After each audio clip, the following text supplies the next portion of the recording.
తుళ్ళూరు దగ్గరలో ఉన్న వెంకటాయపాలెం గ్రామంలో టీటీడీ దేవస్థానం వారిచే నిర్మింపబడిన తిరుమల నమూనా దేవాలయం ఉంది. ఇది 2018లో కన్స్ట్రక్షన్కి శాంక్షన్ చేశారు. జూన్ 2022లో కంప్లీట్ చేసి మహాసంప్రోక్షణ కూడా చేశారు. ఈ దేవాలయం తిరుమల తిరుపతి దేవస్థానం వారు టీటీడీ దేవాలయం నమూనాతో కట్టించారు. దేవాలయంలో స్వామివారి దర్శనం చేసుకొని కాసేపు స్వామివారిని స్మరించుకుని అక్కడ నుండి వెంకటాపాలెం నుండి ఉండవల్లి గ్రామం 4 కిలోమీటర్ల దూరంలో ఉంటుందండి. ఆ ఉండవల్లి గ్రామంలో ఉండవల్లి గుహలు ఉంటాయి. ఇవి విష్ణుకుండిన వంశం వారు క్రీస్తు శకం 4-5 శతాబ్దాల మధ్యలో నిర్మించారంటారు. వీటిని జైన సన్యాసుల గుహలుగా మొదట్లో ఉపయోగించడం జరిగిందని నానుడి.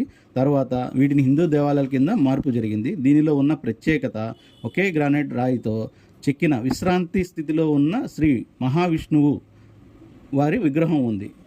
కానీ ఇక్కడ ఆ విగ్రహాన్ని నేను ఈ వీడియోలో చూపించడం లేదు. మీరు స్వయంగా వెళ్ళినప్పుడు చూస్తే ఆ అనుభూతి బాగుంటుందని ఇక్కడ పెట్టలేదు. కొండ వెంబడి పైకి మెట్ల మార్గం ఉంటుంది. ఆ మెట్ల మార్గం పైన ఆంజనేయ స్వామిని రాతి విగ్రహం చెక్కబడి ఉంటుంది.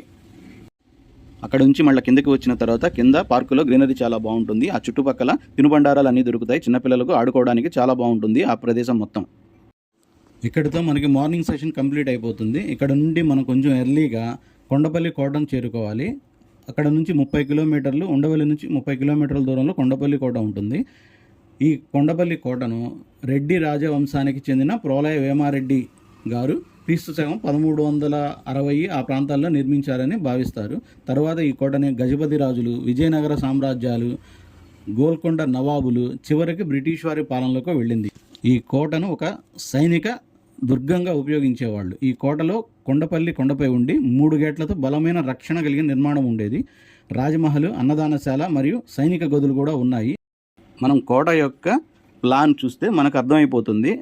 ఒక్కసారి ఇమాజినేషన్లోకి వెళ్ళిపోతాం. ఒక్కసారి స్వయంగా వచ్చి చూస్తే వీటి విలువ మనకు తెలుస్తుంది.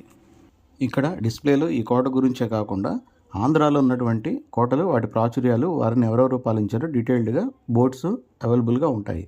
నర్తనశాల మరియు చెరసాల కూడా ఉందండి లోపల. సంతలు అంటే ఇప్పుడు ప్రజెంట్ మన మార్కెట్ అంటాం, అవి కూడా ఉంటాయి. కోటలోకి ఎంటర్ అయిన తర్వాత లోపల డిస్ప్లే బోర్డ్స్ మీద రూట్ మ్యాప్ మొత్తం డీటెయిల్డ్గా ఉంటుంది.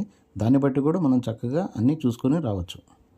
కోటకి వెనక భాగంలో కొండకి కింద పెద్ద కొలను ఉంటుంది. ఆ కొలను నుంచి వాటర్ మొత్తం సప్లై అవుతుంది కోటకు.